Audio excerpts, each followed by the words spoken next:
नमस्कार, मैं हूं अंकुर और आप देख रहे हैं सत्य हिंदी का न्यूज बुलेटिन। एक नजर अब तक की सुर्खियों पर। इजरायली सेना ने अल शिफा अस्पताल की एक पूरी इमारत को उड़ा दिया है। विशेष सर्जरी बिल्डिंग अंदर से पूरी तरह से क्षतिग्रस्त हो गई है। इसके अलावा इजरायली सेना ने अस्पताल के अंदर दवा और चिकित्सा उपकरणों के एक गोदाम को भी उड़ा दिया है। रिपोर्ट के मुताबिक इजरायली सेना ने कमरों के बीच की दीवारें और इमारत के अंदर के सभी मेडिकल इक्विपमेंट पूरी तरह से नष्ट कर दिए हैं। इस बीच लगभग 200 लोगों की आंखों पर पट्टी बांधकर पूछताछ करने और अज्ञात क्षेत्रों में ले जाने की खबरें हैं। अल जजीरा की रिपोर्ट के मुताबिक अस्पताल के अंदर जिन गवाहों से उन्होंने बात की है, उन्होंने कहा कि इजरायली सैनिकों ने 30 लोगों से शुरुआत की, जिनके कपड़े उतार दिए गए और उन्हें अस्पताल के खुले इलाके में ले जाया गया। पूछताछ के बाद और लोगों को ले जाया गया, आंखों पर पट्टी बांध दी गई। इजरायल हमास युद्ध के बीच संयुक्त राष्ट्र सुरक्षा परिषद ने गजा में मानवीय मदद के लिए युद्ध रोकने की मांग वाले प्रस्ताव को मंजूरी दे दी है। मीडिया रिपोर्ट के मुताबिक बुधवार को विशेष सत्र के दौरान लाए गए प्रस्ताव का 12 देशों ने समर्थन किया, जबकि अमेरिका, रूस और ब्रिटेन ने मतदान में हिस्सा नहीं लिया। नए प्रस्ताव में गजा पट्टी में मानवीय मदद के लिए अंतर्राष्ट्रीय मानवीय कानून के पालन की मांग की गई है। इसके अलावा बच्चों के लिए विशेष सुरक्षा की मांग की गई है।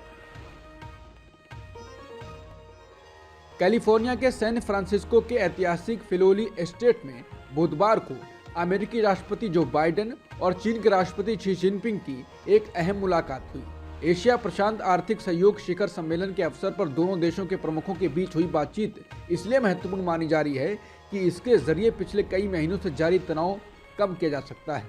इस शिखर सम्मेलन के बाद लगभग 20 मिनट तक चले एक प्रेस कॉन्फ्रेंस में अमेरिकी राष्ट्रपति बाइडेन ने कई अहम बातें कही। उन्होंने बताया कि अमेरिका और चीन के बीच मिलिट्री कम्युनिकेशन फिर से बहाल होंगे। उन्होंने ये भी कहा कि वो और शी जिनपिंग संचार के और सीधे रास्ते बनाए रखेंगे। बीबीसी के अनुसार एशिया प्रशांत आर्थिक सहयोग शिखर सम्मेलन में चीन के राष्ट्रपति शी जिनपिंग से कैलिफोर्निया में मुलाकात करने के बाद आयोजित एक प्रेस कॉन्फ्रेंस में एक पत्रकार के सवाल के जवाब में बाइडेन ने एक बार फिर दोहराया है कि शी जिनपिंग तानाशाह हैं। बाइडेन ने कहा वो इस अर्थ में तानाशाह हैं कि वो ऐसे देश की सत्ता संभालते हैं जो एक कम्युनिस्ट देश है, जो सरकार के एक ऐसे स्वरूप पर आधारित है जो हमसे पूरी तरह अलग है। इससे पहले जून 2023 में बाइडेन ने शी जिनपिंग को तानाशाह कहकर हंगामा मचा दिया था। राजस्थान चुनाव नजदीक आने के साथ साथ ही कांग्रेस द्वारा लगातार पार्टी नेताओं के बीच मतभेद खत्म करने की कोशिश की जा रही है। पहले अशोक गहलोत और पायलट के साथ साथ पोस्टर शेयर किए गए और फिर गहलोत के द्वारा पायलट के साथ फोटो डालने और अब राहुल गांधी का आज सीएम अशोक गहलोत और सचिन पायलट के साथ दिखना। जयपुर एयरपोर्ट पर राहुल गांधी के साथ गहलोत और पायलट को देख पत्रकार उनसे बात करना चाह रहे थे। तभी राहुल गांधी ने कहा कि हम एक साथ नजर नहीं आ रहे हैं, हम एक साथ हैं और आगे भी रहेंगे। कांग्रेस पार्टी यहाँ स्वीप करके चुनाव जीतेगी। इस दौरान गहलोत मुस्कुराते हुए दिखाई दिए। इस वीडियो को ट्वीट कर जयराम रमेश ने लिखा है कि राजस्थान में भारत जोड़ो यात्रा का माहौल जारी है, साथ लड़ेंगे और जीतेंगे। राजस्थान में विधानसभा चुनाव के लिए होने वाले मतदान के 9 दिन पहले बीजेपी ने अपना संकल्प पत्र जारी कर दिया है। राजधानी जयपुर में पार्टी के राष्ट्रीय अध्यक्ष जेपी नड्डा ने संकल्प पत्र जारी किया। जेपी नड्डा ने इस दौरान अशोक गहलोत सरकार पर कई आरोप लगाए। उन्होंने कहा कि मौजूदा राज्य सरकार तुष्टीकरण करने वाली है, पेपर लीक करने वाली है, घोटाले और भ्रष्टाचार करने वाली सरकार है, इसलिए इसे हटाना जरूरी है। उन्होंने कहा कि राजस्थान का तेज विकास करने के लिए डबल इंजन की सरकार बनाना बहुत जरूरी है। इस मौके पर राज्य की पूर्व मुख्यमंत्री वसुंधरा राजे सिंधिया, प्रदेश अध्यक्ष सीपी जोशी, केंद्रीय मंत्री गजेंद्र सिंह शेखावत और अर्जुन राम मेघवाल भी उपस्थित रहे। इस संकल्प पत्र में हर जिले में महिला थाना खोलने और हर थाने में एक महिला डेस्क बनाने का वादा किया गया है। महिला अपराध को रोकने के लिए उन्होंने हर शहर में एंटी रोमियो स्क्वाड बनाने का भी वादा किया है। महिलाओं को मजबूत बनाने के लिए लाडो प्रोत्साहन योजना शुरू करने का आश्वासन दिया गया है। इस योजना के तहत राज्य सरकार नवजात लड़कियों को 2 लाख रुपए का सेविंग्स बॉन्ड देगी। मातृत्व वंदना योजना के तहत महिलाओं को मिल रहे 5,000 रुपए की राशि बढ़ाकर 8,000 रुपए किया जाएगा। पार्टी ने उज्ज्वला रसोई गैस धारकों को 450 रुपए की दर से सिलेंडर देने का वादा किया है। साथ ही मेरठ में आने वाली 12वीं की छात्राओं को निःशुल्क स्कूटी देने का भी वादा किया गया है। पार्टी ने गेहूं की 2700 रुपए प्रति क्विंटल की दर से खरीद का भरोसा दिया है। प्रधानमंत्री मोदी ने बुधवार को राजस्थान के बालोतरा जिले के बायूतू में विजय संकल्प जनसभा को संबोधित किया। इस सभा में पीएम मोदी ने कांग्रेस पर तीखा हमला किया। इस दौरान पीएम मोदी ने कहा कि चुनाव में आप कमल का बटन ऐसे दबाओ कि उनको यानी कांग्रेस को फांसी दे रहे हो। मोदी ने कहा कि भ्रष्टाचारियों पर कार्रवाई होगी। प्रधानमंत्री ने जोर देकर कहा कि मतदाताओं को अपने मताधिकार का इस्तेमाल करना चाहिए।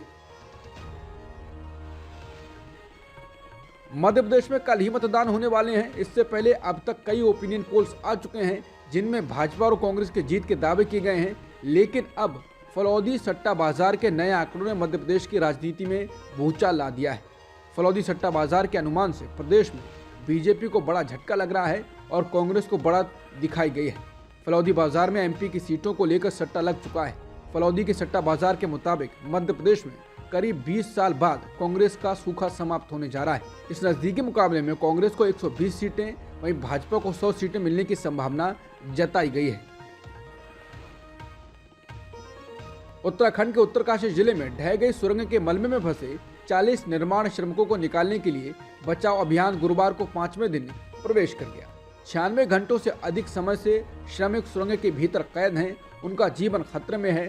मुख्यमंत्री घटना के अगले दिन यहां आए। अखबारों और टीवी में चिंता जताते हुए उनका फोटो और वीडियो आ गया। इसके बाद वो मध्य प्रदेश में पार्टी के चुनाव प्रचार में चले गए। अधिकारी तमाम दावे कर रहे हैं कि दिल्ली से बड़ी मशीन मंगाई गई है, लेकिन किसी के पास सही जवाब नहीं है। मजदूरों के परिवार ने बुधवार शाम पर उस साइट पर प्रदर्शन भी किया और आरोप लगाया कि सरकार लापरवाही कर रही है। सोशल मीडिया पर अभिनेता नाना पाटेकर का एक वीडियो वायरल हो रहा है जिसमें वो एक बच्चे को थप्पड़ मारते हुए दिखाई दे रहे हैं। बताया जा रहा है कि ये वीडियो वाराणसी में चल रही जर्नी नामक फिल्म की शूटिंग के दौरान का है। अब इसको लेकर खुद नाना पाटेकर ने सफाई दी है। उन्होंने कहा है कि सोशल मीडिया पर फैल रहे एक वीडियो की कई लोग गलत तरीके से व्याख्या कर रहे हैं। असल में जो हुआ वो मेरी आने वाली फिल्म जर्नी की शूटिंग के लिए हुए रिहर्सल के दौरान गलतफहमी का नतीजा है। वो इस वीडियो में बता रहे हैं कि उन्हें शूटिंग के दौरान एक बच्चे को थप्पड़ मारने का अभिनय करना था, लेकिन संयोग से रिहर्सल के दौरान एक दूसरा बच्चा वहां आ गया जिसे उन्होंने फिल्म वाला बच्चा मान लिया और उन्होंने उसे थप्पड़ जड़ दिया। ट्रेन में फिर हादसा हुआ है। दिल्ली सहरसा वैशाली सुपरफास्ट एक्सप्रेस के एक कोच में आग लग गई है। इसमें कम से कम 19 यात्री घायल हुए हैं, जिनमें से 11 की हालत गंभीर बताई जाती है। ये उत्तर प्रदेश के इटावा के पास घटना हुई है। इससे बस कुछ घंटे पहले बिहार पहुंची एक अन्य ट्रेन में आग लग गई थी। अगस्त में तमिलनाडु में एक ट्रेन में आग लगने से कम 10 लोगों की मौत हो गई थी। ट्रेनों के पटरी से उतरने की खबरें भी लगातार आ रही हैं। मुंबई के वानखेड़े स्टेडियम में खेले गए विश्व कप के पहले सेमीफाइनल में भारत ने न्यूजीलैंड को 70 रनों से हरा दिया, लेकिन इस मुकाबले के शुरू होते ही सोशल मीडिया पर वानखेड़े की पिच को लेकर एक विवाद खड़ा हो गया। ब्रितानिया अखबार डेली मेल ने दावा किया कि पिच को लेकर आईसीसी ने भारतीय टीम मैनेजमेंट का अनुरोध मानते हुए उसे बदल दिया और नई पिच की बजाय पुरानी पिच पर मैच कराया गया। हालांकि मैच के बाद हुई प्रेस कॉन्फ्रेंस के दौरान न्यूजीलैंड के कप्तान केन विलियमसन ने इस विवाद को ये कहकर खत्म कर दिया कि मैच जरूर पुरानी पिच पर हुआ, लेकिन वो अच्छी पिच थी। अब तक की सुर्खियों में इतना ही। बाकी खबरों के लिए बने रहिए सत्यहिंदी.com के साथ।